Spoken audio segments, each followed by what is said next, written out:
A new op-ed published in the Wall Street Journal asserts that COVID-19 was engineered and could not have emerged in nature.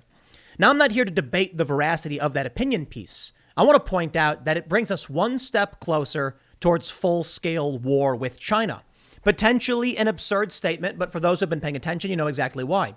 Recently, Chinese state media said they need to expand their nuclear arsenal and send a shiver down the spine of the American elites that they will be ready for nuclear war and confrontation. And this came after Joe Biden said we need an investigation into the origins of COVID-19, and many more prominent personalities, including Fauci himself, have entertained the possibility that COVID-19 came from the Wuhan lab. Now, again, I'm not here to talk about COVID. I'm here to point out that it is an escalation of the posturing between the U.S. and China. But of course, posturing is just that. None of this means there will be war with China, but the U.S. is certainly preparing for it. Now, they've been preparing for it for some time, and it seems like they're now taking it much more seriously. Last week, I reported, or I should say that I commented on the reporting of military.com that the Pentagon has begun buying up bombs for Pacific warfare, no longer Middle Eastern warfare, which would be targeting ISIS. Now, this could just be that Donald Trump decimated ISIS and China's the next logical threat. So let's ramp up our, positioning there. But we're now learning from Forbes. Anticipating war with China, the U.S. Air Force is fanning out across the Pacific. It's not the only way in which the U.S. has begun escalating its preparation for a war with China. And as most of you know, there is the idea of the fourth turning, as well as Thucydides' trap. And there's some speculation that what we've seen over the past year is, well, it was meant to shore up our defenses for a looming war with China. It may be just a coincidence theory, but many have pointed out that with people fleeing big cities and decentralizing the economy with more remote workers, we are more robust in the event of a centralized attack on one of our major economic hubs. And because of COVID, we've begun shoring up our manufacturing here at home, which would protect us in the event of full-scale war with China. So I can't tell you what will happen. I can tell you I certainly hope there's not going to be full-scale war with China. But looming tensions over Taiwan suggest that it's more than just one thing. A new leaked document is now being covered far and wide that the U.S. actually proposed nuking China, mainland China, over Taiwan. And as China seeks to gain control of this island nation and major disputes arise culturally over Taiwan, it stands to reason there's a real catalyst for war outside of just COVID, and we could be staring down the barrel of, maybe it sounds silly, but World War III. I mean, if you look at what China's doing with the Uyghur Muslims, there's certainly a moral call from many people for some kind of intervention. You've got the economic push, and now you've got COVID. A lot of people might actually start becoming bullish on this, and that to me is worrying. We don't want war. But sometimes there's hard moral questions, and I'll tell you this. Yeah, the milquetoast fence sitter guy, I don't have all the answers. I can't tell you what we should or shouldn't do, but I'm typically anti-war. There's a fear, though, that China will start pushing and then war will happen no matter what we do. So I don't have the answers. But let's take a look at what the U.S. is doing, why they're doing it, and why there is real fear that war with China could be around the corner. Before we get started, head over to timcast.com, click the members only button, become a member to help support our work. It gets you access to our exclusive members only section from the Timcast IRL podcast, but more importantly, supports the work we do so we can expand. We're doing a lot of stuff behind the scenes. We've got some new potential employees. We've got a newsroom set to launch very soon, and we are going to be expanding very dramatically. There will come a time where I will be commenting, for the most part, on original reporting from our staff, including myself, and it's with your support and only because of your support. So please consider helping out if you like the work that I do, but you can also really help out by sharing this video. As I often say, I don't have the marketing budget of CNN. YouTube does not give me preferential authoritative access like they do CNN. If you think this video should get more views than CNN's videos do, share them. It's the best thing we can do, and it really does help me out and the work I'm doing. If you think the work I'm doing is good, that's one way you can support it, support these videos. But don't forget to like and subscribe as well. From Forbes, anticipating war with China, the U.S. Air Force is fanning out across the Pacific. Forbes reports, For years, the U.S. Air Force concentrated its warplanes at just 2 bases in the Western Pacific. For fighters, Kadena Air Force Base in Japan's Okinawa Prefecture, and for bombers and big support planes, Guam's Andersen Air Force Base. Beijing eyed these mega bases and devised a simple strategy for suppressing U.S. air power in the region. Build a couple thousand non-nuclear ballistic missiles, and in wartime, lob them at the bases until their runways, aprons, hangars, fuel tanks, and warehouses are nothing but craters. After years of buildup, the Chinese rocket force possesses around 1,300 ground-launched missiles with sufficient range to hit Kadena and Andersen from mainland China. The USAF is keenly aware of the threat. It has its own plan for dodging the missile barrages. The idea is to spread out hundreds of warplanes across potentially dozens of smaller bases, thus diluting the striking power of China's rocket force. The Air Force won't say exactly which bases are part of its plan, but it's possible to make educated guesses. American territories and small island countries offer the most dependable facilities. Arguably the most important bases in the Philippines are accessible only at the whim of that country's mercurial president. The emerging map of the USAF's expanding base network also reveals where the service has potential airfield gaps, most glaringly in the Philippine Sea east of Taiwan. In that gap, the U.S. Navy's Pacific Fleet might lend its sister service a helping hand and deploy some of its 10 aircraft carriers and big deck assault ships. Now, this may just be the U.S. realizing its vulnerabilities. It may not actually be in anticipation to full-scale war with China. But I'm a little bit more bullish. I lean towards, I think we're going in the direction.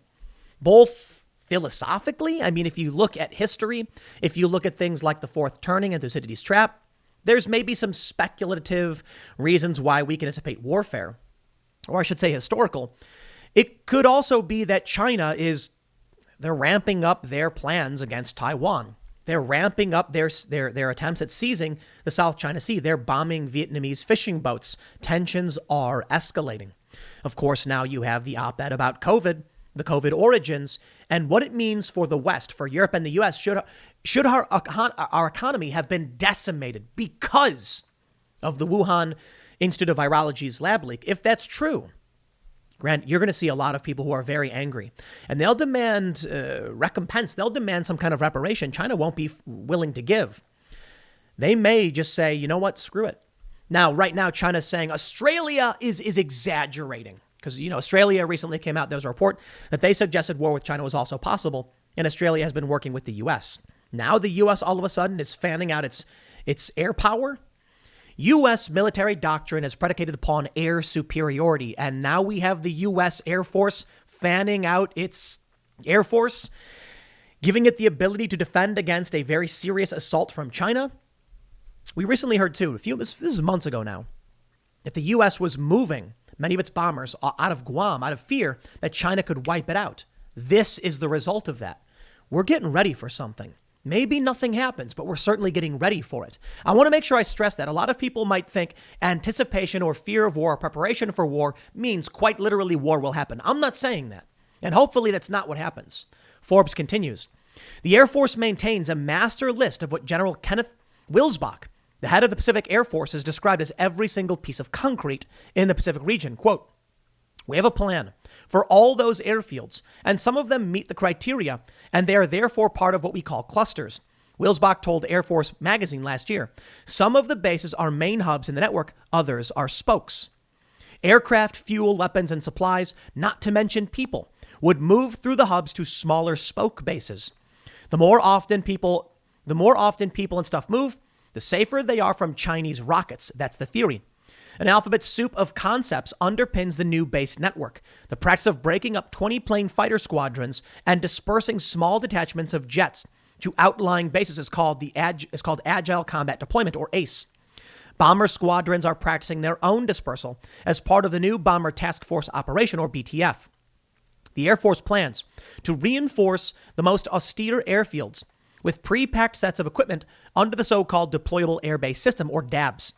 To move munitions along base network, the flying branch has developed a procedure it calls tactical ferry, or TAC ferry, whereby a fighter such as an F-15E loads up with more bombs than it could ever use in combat and delivers them to whichever small airfield it's going to be flying from. In essence, saving the weapons for later. Palau, Micronesia, and the Marianas, all small island countries in the mid-Pacific, are keen to host American forces. So I'm less concerned about the nitty-gritty of the tactics here, but I do want to point out it's not just the fanning out of the Pacific Fleet for the Air Force. Pentagon eyes new bombs for war with China, not ISIS. Now, I reported on this last week after China threatened nuclear war over COVID origins. I just want to briefly mention it for those who may not have seen that story. It is possible that the reason we're seeing this is simply because Trump wiped out ISIS. They go on to mention that the Air Force wants to increase its procurement of the Joint Air-to-Surface Standoff Missile Extended Range, stealth cruise missiles, advanced weaponry. Many of these bombs are good for Pacific warfare, not Middle Eastern warfare. The speculation could be that we're diverting our attention away from the Middle East and getting ready for Pacific War. Considering the U.S. has been deploying more and more military assets to the Middle East, considering Joe Biden, who he is, pushing back our withdrawal from Afghanistan and escalating tensions in Syria, a lot of people might not buy the idea that we're pulling out we're not buying as many bombs for the Middle East because we've accomplished our mission.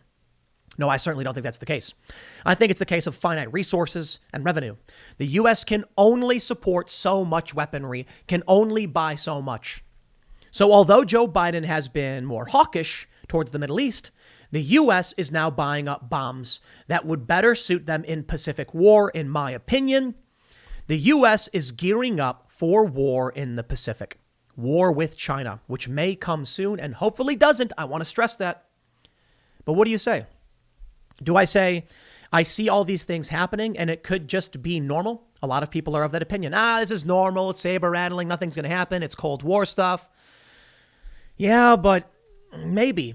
This new story about the U.S. wanting potentially nuking China over Taiwan, well, it didn't happen. And the proposal was 1958. That's good reason to believe none of this means much of anything. Considering, however, the philosophical, the historical, fourth turning, Thucydides' trap, yeah, you got me worried, man. You got me worried. Check this out.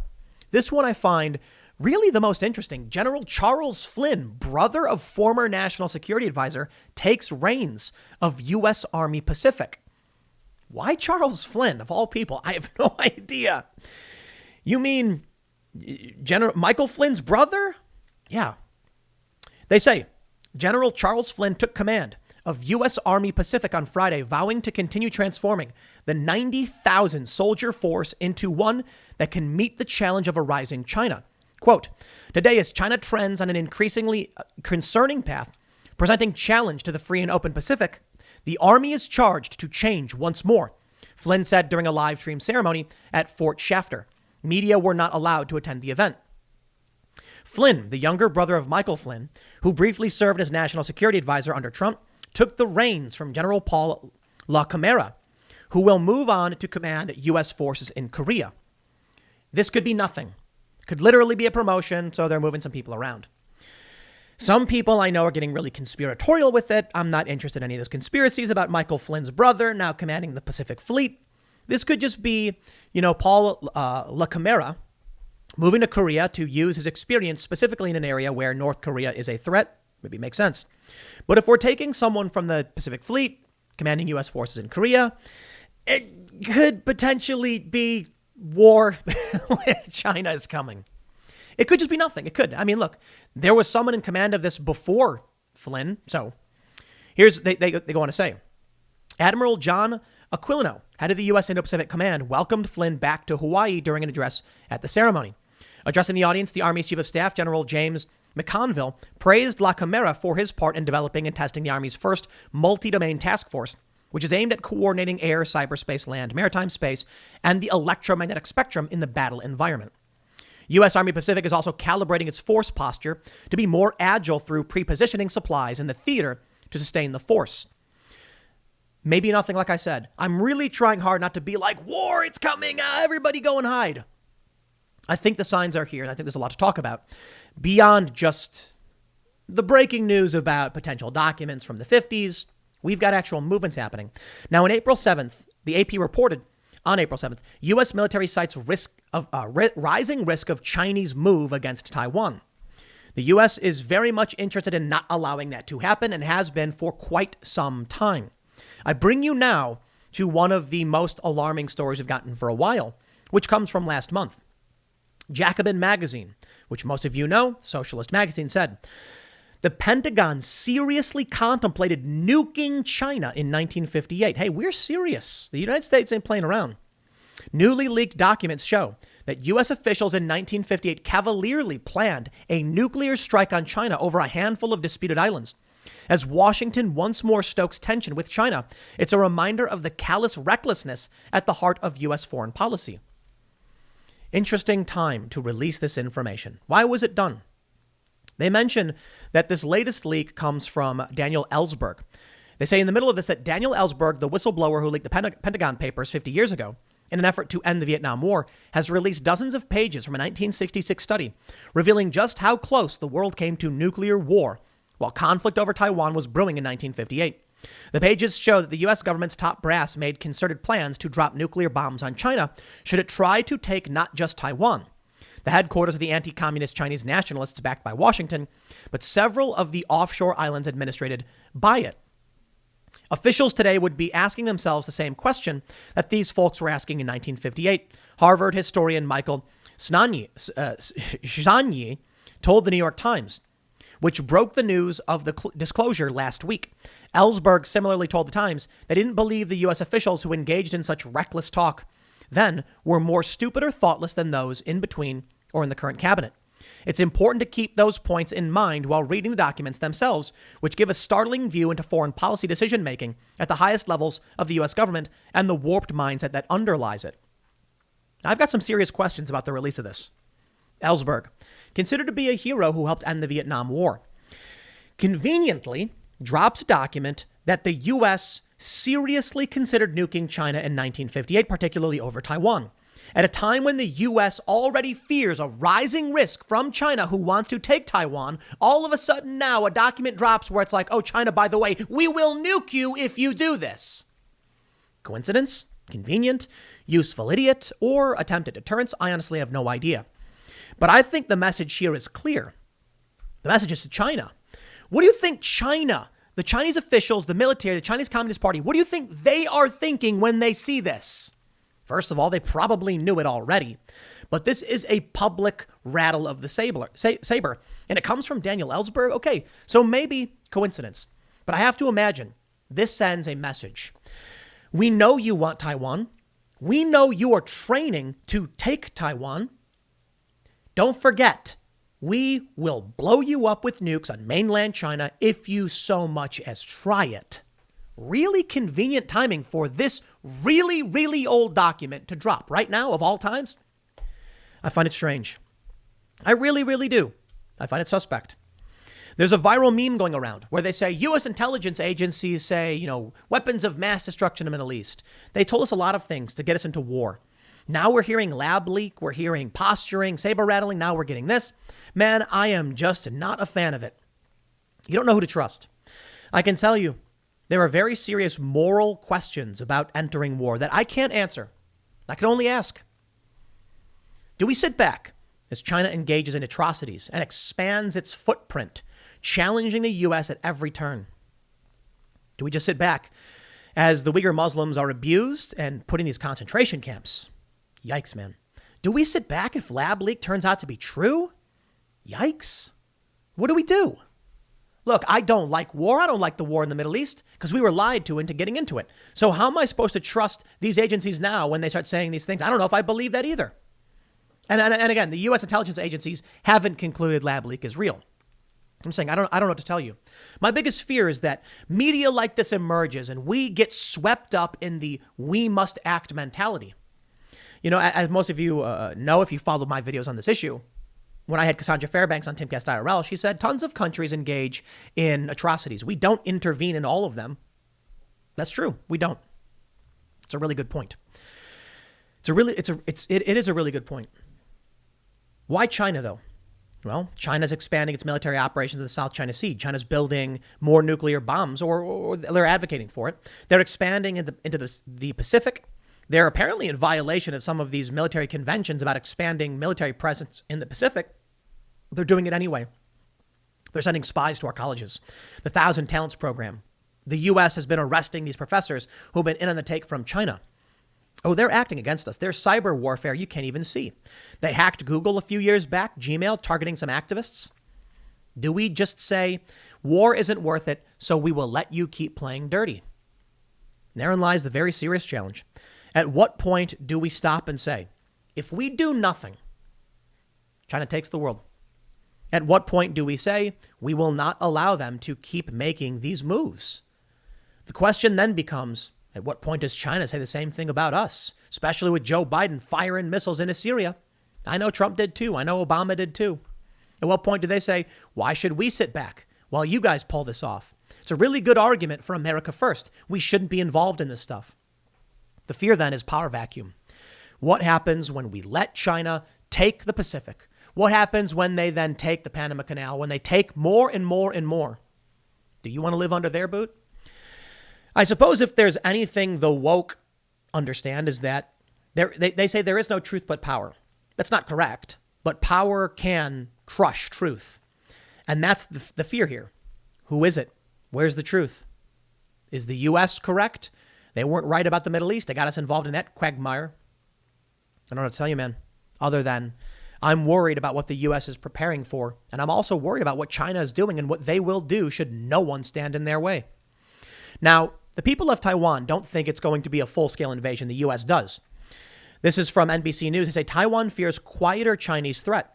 They say while officials in Washington sound the alarm about a potential Chinese invasion of Taiwan, officials and residents on the island say that fails to understand the true dynamics of the region.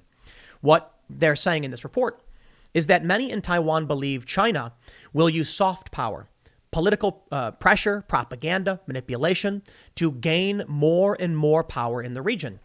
If China is successful in, say, undermining the United States and Taiwan loses confidence the U.S. would actually defend them, then China walks in, literally just walks right in. And what would Taiwan do about it? They might fight back, but no one will defend them. And the U.S. is in a very shaky spot, very serious. I mean, our economy is seriously hurt. Things have kind of improved a little bit, but it's bad, which raises more questions. Foreign Affairs says the Taiwan temptation, why Beijing might resort to force. While Taiwan is saying they think it'll be soft power, there's still a reason, and Foreign Affairs covers, they might just come in and take it. And I think that only happens to the U.S. fail to shore up its defenses. Our economy is in shambles, but there's a bigger question at play. Now, I don't believe in any grand conspiracies or surreptitious plots, but we did talk about this last year. I wonder if what we're seeing with these lockdowns, the extensions of them, was actually beneficial. Not saying it was intentional, but maybe. I don't know. I don't see evidence to say it is. So I don't think there was a secret plot by Trump and Pompeo. But look at this. The New York Times reports Senate poised to pass huge industrial policy bill to counter China. The broad support of the bill highlights how competition with Beijing is one of the few issues that can still unite both political parties. This is a massive bill. Faced with an urgent competitive threat from China, the Senate is poised to pass the most expansive industrial policy legislation in the U.S. in U.S. history, blowing past partisan divisions over governmental support for private industry to embrace a nearly $250 billion investment in building up America's manufacturing and technological edge. The legislation, which could be voted on as early as Tuesday, is expected to pass by a large margin. That alone is a testament to how commercial and military competition with Beijing has become one of the few issues that can unite both political parties. Could this be? The U.S. is scared of war with China. We're anticipating it. We're fanning out the Pacific Fleet because we're worried they might blow us up. We're not buying bombs for the Middle East anymore. No, we're buying bombs for the Pacific. And a bipartisan effort to ramp up and invest in industry in the U.S. Yeah. Last year, it became extremely apparent to the American people that we couldn't even make our own medicine. We couldn't even make vitamin C. We couldn't even make our own face masks. Something had to change. Manufacturing needed to come back. What would happen if China moved on Taiwan? How could we defend them? The moment we did, China would cut off our supply lines. So something had to change. Now, we don't know what's really going on behind the scenes. I don't know what the Pentagon's saying. I don't know what even some of these analysts are saying. They say one thing publicly, they say another thing privately, and we don't even know if they really expect war will happen. But I certainly feel like it's a strong possibility. How could we ever defend our allies in the Pacific if we were relying on China for our own medicine? When the crisis hit in COVID, U.S. companies that were making their face masks in China, their ships got sent out from China heading towards the U.S., stopped, turned around. Why? Because those companies, even if they are working for the U.S., they are still loyal to China. And that PPE gear that we needed so desperately was sent back to China. Wake up call. If China stormed the beaches of Taiwan, what could we do about it? Nothing. They'd shut down our manufacturing and our economy would crumble. Now a lot of people say, yes, so would theirs. Sure. It's a game of chicken then, isn't it? That we're going to sit here and be like, who's willing to take the damage? Maybe China is. I mean, hey, they got all our factories anyway. It might hurt their economy, but at least they control the production. They'd be seriously hurt, though. They're reliant on Oceania for a lot of their dairy. Believe it or not, it's kind of crazy. New Zealand, I believe, ships tons of dairy and meats and stuff into China. And I believe they get a lot of their coal from Australia. So it's not perfect. A lot of people say, why would China engage in this war if they're so reliant on materials from other places? Because after the war, you reap the spoils. Duh. It's the craziest thing. Why would they go to war with a country they rely on as a trade partner? Pretty sure a lot of countries did a lot of trade with a lot of other countries before they stormed in and just took what they wanted. Or could it be that trade isn't going as well as they'd like? Could it be that they really, really want Taiwan? Hey, Taiwan manufactures a ton of stuff, including computer chips. Hey, there's a big computer chip shortage right now. Could it be that China's like, we need this strategic production center, and we're willing to go to war over it? Why? Well, when you win the war, you win the spoils of the war. After World War II, the U.S. saw a major boom. So now there's a massive effort to shore up our manufacturing, our industry. From Reuters, they say U.S. manufacturing gains steam.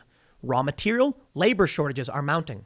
Another critical weak point. So maybe if there is a thirst for war, it won't happen all too soon. Not until the U.S. can secure raw materials and labor. The labor thing's really fascinating, though. It really is. People aren't working. Why? Let's talk about the COVID thing.